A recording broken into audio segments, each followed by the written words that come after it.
can you give us a little bit of details? When do you start the design process? So as you mentioned before, the moment you were thinking of we could do a big Razor Crest, you didn't know that the ship will explode. So was it during the design process that you saw the episode and think, oh my goodness, now we're on a roll here? Or was it like later on? Can you give us kind of the timing of the whole design process here in general? Yeah, like I said before, I was already designing it when the episode when it exploded, and we were surprised and we had a discussion about it.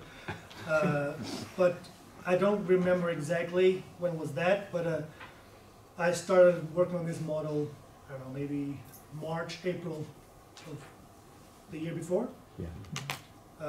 So yeah, and then I remember clearly I don't remember exactly in what phase I was of the design, but I was already deep into it, and we decided by the time that we were going to do it. Of course.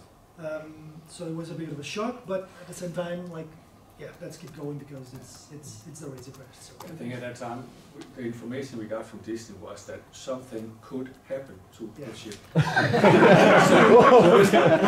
Okay, they have a small dent. Exactly. But that's where we have a very close cooperation with Disney about it, and they also just said, hey, this is just the icon of the series, no matter what. So they also recommended that we would make it. Yeah. And we had, the first version, I can't remember the number, the standard play theme version that was really, really popular. And we just thought, hey, it would make sense to make this in bigger scale. The model is very detailed, both outside and on the inside. We made sure that we could depict all the details on the outside, all the markings, the yellow markings and the shapes. Very important for us was the overall shape, but also all the angles be correct. All the proportions, very important to capture. So we designed it in a way that everything can be taken off. Or pretty much everything. And then you can easily access the interior here. Later on you can come and see the inside. Also the top of the cockpit slides off. And you have his quarters down there. You can remove the bed. You can put in here if you want. We had a tough decision to make when we designing this. Like, we don't have room for the bathroom and the sleeping quarters, so we had to decide. And in the end, we kind of thought that the sleeping quarters offered more play value and would be better. So we went for that. The cockpit. We decorated, there's a new decor for this element here. This one. And this is actually the element that kind of decided the scale of the model. You can say it's fairly close to minifigure scale, but what is minifigure scale, right? It's very hard to define that. But it's very close. If anything, it's slightly bigger. But as usual, as we often do, we decide the scale of the ship based on a particular element. And we had official reference from Lucas, of course, and this is something that I used throughout the design of the model. It's a bit worn out, and sorry for that.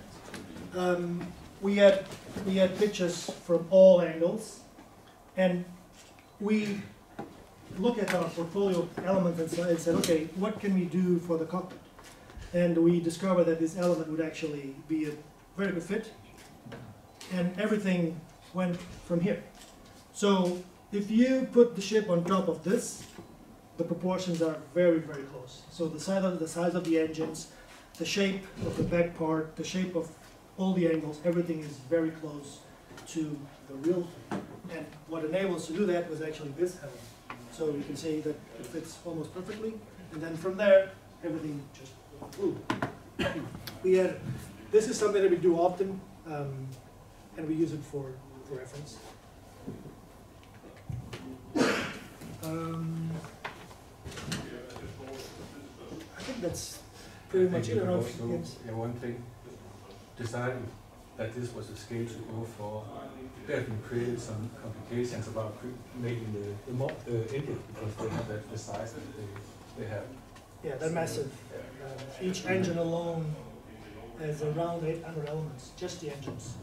So they were massive, and we had a few issues because the first iterations we had, they were just all the weight. So the central structure would really have to be strong to hold the whole thing. Oh, and I forgot the escape pod. So the escape pod, and you can actually place Mando inside, and there's the window. You can see his pretty helmet or the face, because actually this figure has the. I don't know if is it the first time that we do? No, it's not. It's been out before, right? Yeah.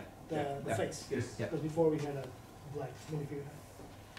So we can fit inside, and you can see his face just lines up perfectly with the little window there.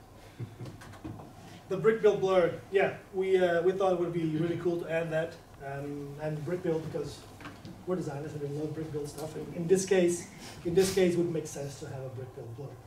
So of course we went with the black design, this one, because it's an add-on product. So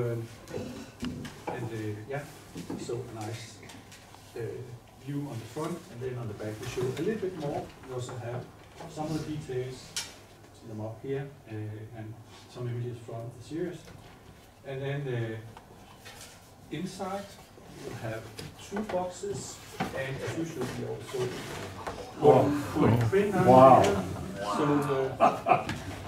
So it's something we really think makes something extra, so different images from the series. And box number 2.